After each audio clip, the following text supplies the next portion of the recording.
Okay, I'm recording. I think this is all set up. Matt, can you hear me? I hear you pretty good. Yeah. Cool. All right, sweet. So, what is the episode this week? So I was thinking that, everyone has been playing Animal Crossing, so I want to talk about that. Austin? Austin? Hello and welcome to This Is. Now that Austin has completely abandoned me, I need my good friend Jimmy Champagne and Ken Bolito to help me talk about Animal Crossing. So guys, what have you been doing in Animal Crossing? A whole lot of nothing, since you can barely play this game for more than 15 minutes at a time. I actually spend a lot of time. Well, this is a lot of time doing nothing, I will admit. But, I have a lot of fun just, messing around at my house. At the top of my list of criticisms is the online.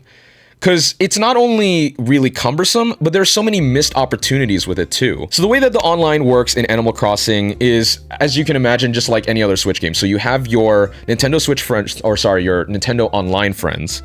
But in the game, you can also just straight up add people in there as well. It has its own internal friend system.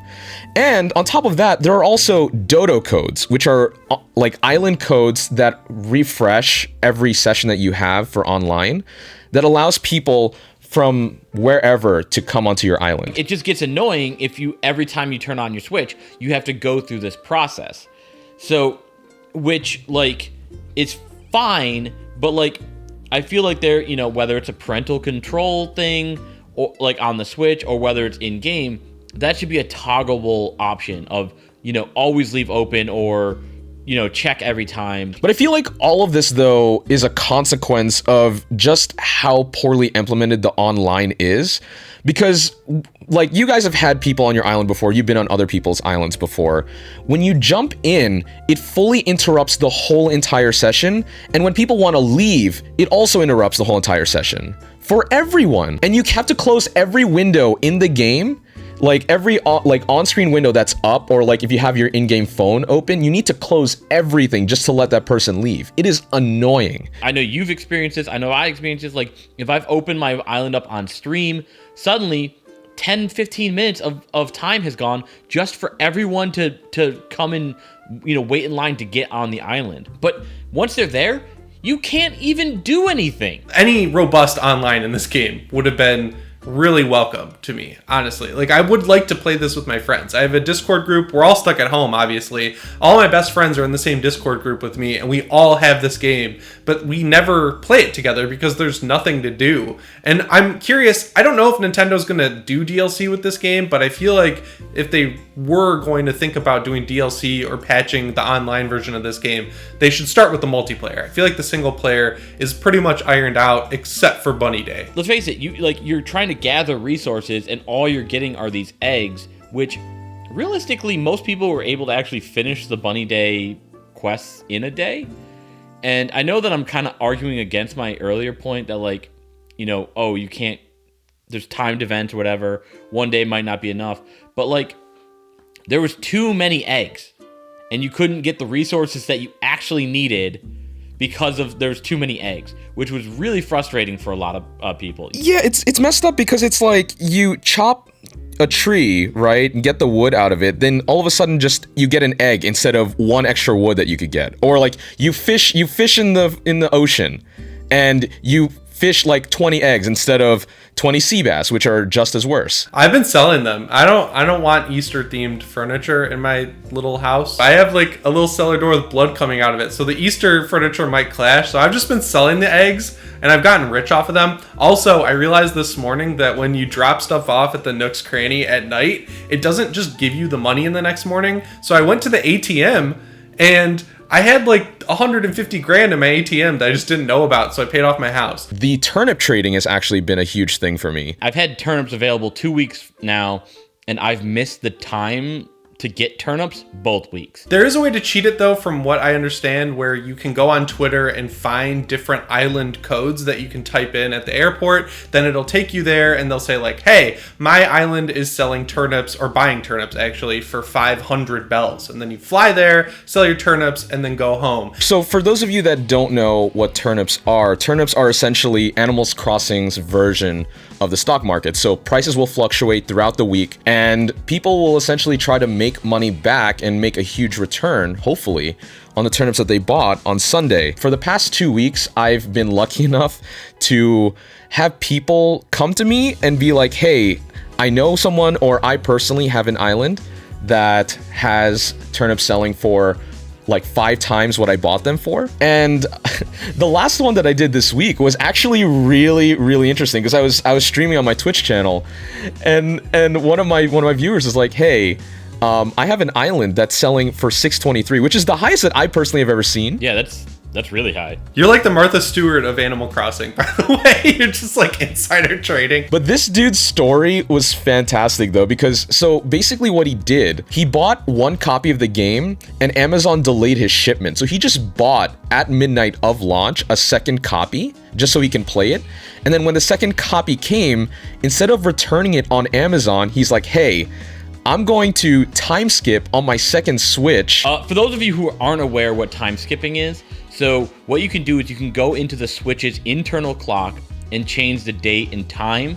You could do this with like Sword and Shield. You could do this with a lot of Switch games that are date related. We can get into the whole thing of why you should or shouldn't do it later. But the fact of the matter is, so he found a day in the year where the terms were selling for 623, and he's like, I'm just going to make my money back on the game that I bought. And, you know, sure enough, people were like, yo, that's a really good price. I want to buy. He's only selling this, like, access to the island for $1. He's selling access to his island for real money, For so real people money. can make back fake money. I don't really advocate time skipping that much. I've done it once before, literally like to go 5 or 6 hours back to buy turnips because I had overslept. This one seems to have much more of a hands-off approach, other than the fact that if you time skip too far, your turnips will spoil and then you're out whatever amount of money you spent on Sunday. Yeah, here's my problem with Animal Crossing, is that they've made time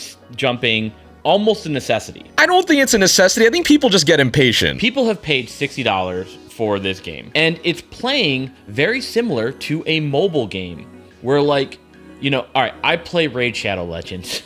We all know this. It is the same mechanics as this mobile game. We're one step away from microtransactions in Animal Crossing. Well, here's the thing. Like, I think they charged $60 just for the pure benefit of not experiencing cooldown like you do in mobile games. But you do experience cooldown. It's not like a full, like, you know, full experience anymore. Once you hit your limit for the day, that's it.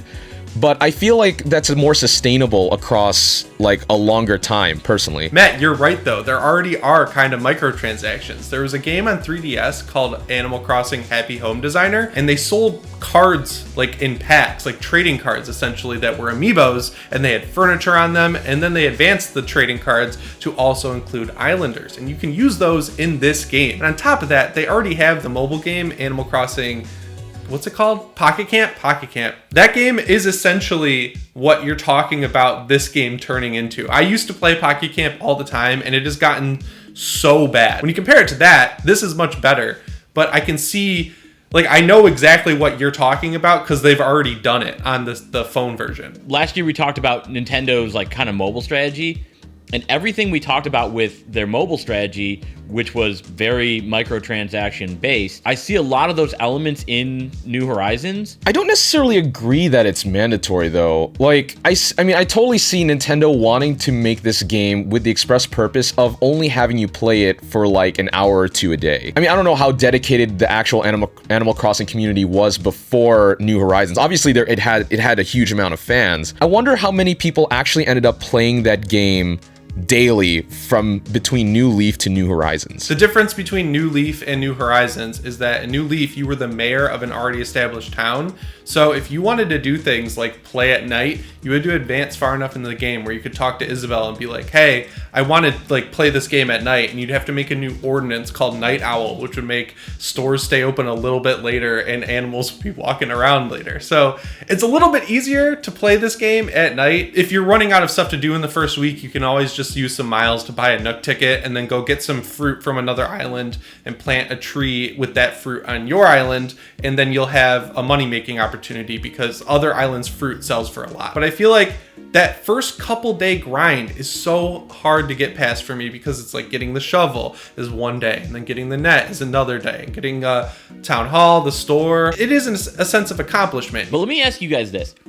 Do you think you're getting $60 worth of content? I think with the entire experience of the Switch so far, Nintendo has implemented this tax that you're paying just because you can play these games on the TV. But I've been noticing a trend that basically since Mario Odyssey and Breath of the Wild, which legitimately felt like home console games, every Nintendo first-party exclusive I've been playing that isn't a Wii U port, which are still $60 by the way, which is another problem, has felt like a handheld game that's less blurry. Like Luigi's Mansion 3 is a big upgrade on the last game, which was on 3DS, for example. And this is a big upgrade on the last Animal Crossing, which was on 3DS. So I feel like you are paying a little bit of a tax paying $60 for these games, but when games are $80 next gen, that $60 is gonna look fine. So I guess they're just ahead of the curve on the price increases. Things might be a little skewed right now because we're all playing these things at home right now. But imagine playing this at a full while juggling a full 9 to 5 where you have to go to the office, you have to go home, you want to play this like say during your lunch break, right? It's like I think it's the kind of thing of, I mean, me sitting here at home, I've been putting in I put in 100 hours into the game at least already. So, I mean, in terms of comparison to Final Fantasy VII, I put in pretty much the same amount of time. Now, of course, that's variant on the person, but I also feel like it's variant on the situation. I think things are kind of blurred right now just because a lot of people are sitting at home. It's not a full console game necessarily, or at least it's in terms of breadth not as full a featured game as say Final Fantasy VII, not apples to apples. But yeah, it's a tough question, but I mean, I personally got my money out of it. But again, I might just be a special case. So I agree with both of you, and I gotta say my perspective has really shifted over the past few months. So, 3-4 months ago, I really didn't game all that often, if at all. And so Animal Crossing kind of would have been the perfect game for me back then. I like to have it in handheld mode, something idly to do while watching Netflix or something like that. But now that I've become much more of a quote-unquote hardcore gamer, I don't think it's satisfying me. So I'm curious, what do you guys think about Animal Crossing New Horizon? If you want, you could check out me and Ken. You can come play with us on Twitch. We're pretty much streaming daily between the two of us. Austin streams as well. Let us know in the comments. Like, subscribe. Thanks for watching.